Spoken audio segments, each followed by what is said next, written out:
kārtīgi atpūsties. Ko nozīmē kārtīgi atpūsties Kristū? Kāda izstās kārtīgi atpūta evaņģēlī gaismā? Kad dzīvoju pasaulē, kārtīgi atpūsties, tas nozīmē piekdiena, tas nozīmē ballīte, tas nozīmē draugi, kaut kas garšīgs, kaut kas iepriecinošs un tā tālāk. Un tad, kad tu esi Kristū, tad tu saproti, ka kārtīgi atpūsties ir citreiz tā lieta, kas mums viltīgi ir noslēpusies un kas ir tā vieta, kuru īstenībā mazās lapsas ļoti labprāt izmanto.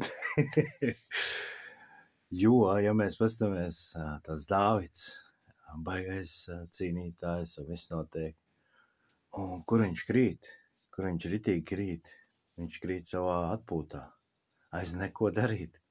Un, šī ir tā lieta, kas ir svarīgi nepalaist viņu tādā savā vaļā, jo liekas, kad tas jau tā kā pašsaprotams, ko nozīmē kārtīgi atpūsties. Bet mums, kas esam Kristū, kas skatāmies visu savu dzīvi no jauna caur evaņģēlī gaismu, mums nākās to pārcelāt un pārskatīt un saprast, kas ir kārtīgi atpūsties. Un kārtīgi atpūsties, tas citreiz nozīmē ritīgi garšīgi saisties vārdu. Vai kārtīgi atpūsties ir vienkārši brutāli pagulēt, lai tu neviens netraucē. Vai brutāli atpūsties ir citreiz misija, braukt makšķerēt un paņemt kādu, ar ko veidot attiecības. Jo kārtīgi atpūsties, ko es redzu, tā garšīgā lieta, ko var ņemt līdzi, ir tā vēlme veidot attiecības. Tā ir arī viena no kārtīgi atpūsties lietām. Un kārtīgi atpūsties mēs varam tikai tā kā pašpatēriņā, vai ne, kā minēja, gulēšanā, vai vienkārši pavadīt laiku ar ģimeni kvalitatīvu, un, nezinu, aizvest sievu uz randiņu, aizvest bērnus uz kaut ēstu un vienkārši parunāties ar viņiem, vai vienkārši nerunāt un ēst. Bet pāri visam, kad mēs laiki iegrimstam un domājam par evaņģēliju, par misiju, un tad ir tā aktīvā, kārtīgi atpūsties daļa, kas jau ir misija, kas jau ir apzināta domāšana, jo kārtīgi atpūsties var būt arī talkošana, ka mēs kādam palīdzam, vai ka mums palīdz, vai ka mēs kaut ko radam, kad zīmējam vai veidojam un varbūt kādu svētījam ar to.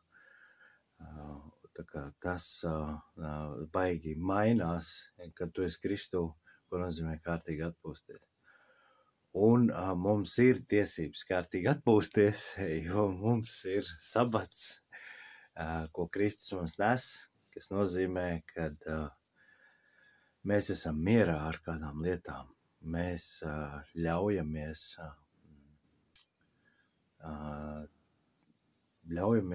priecāties, ļaujamies svinēt Kristu.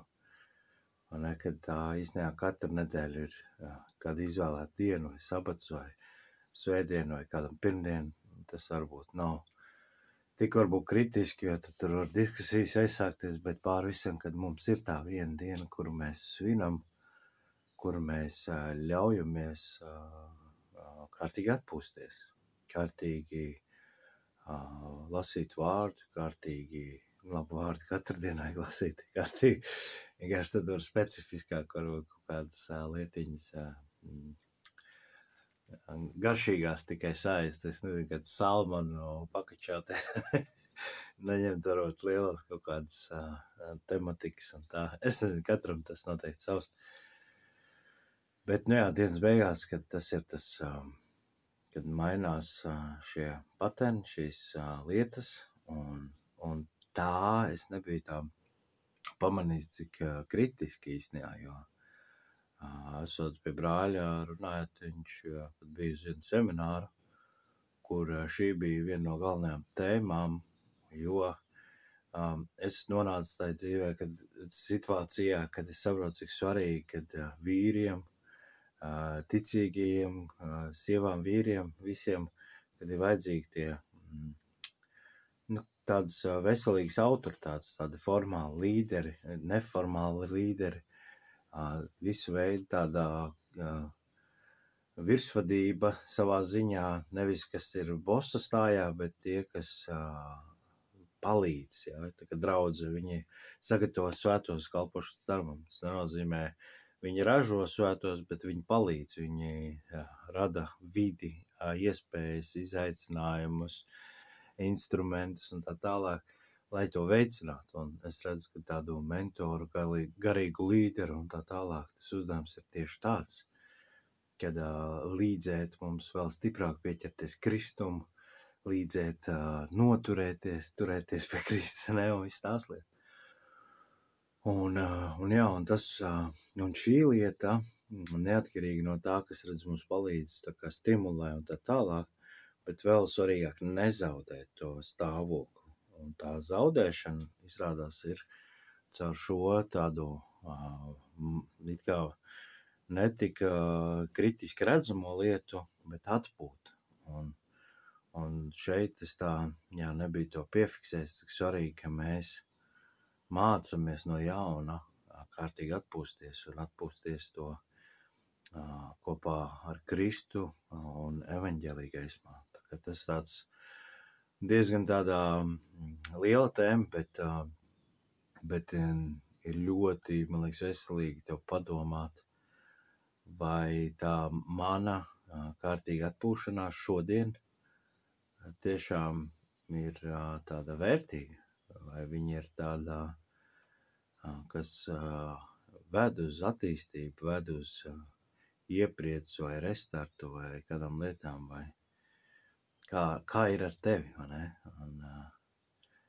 Tagad tas man tāds šīs nedēļas tāds gremojamais, kas liek pārskatīt, pārdomāt kādas lietas un pastīties, vai es varu ko savādāk darīt, vai ko uzlabot, vai ko atsijāt no saviem pieņēmumiem par to, ko nozīmē kārtīgi atpūsties. Tā kā es svētīts, šalom,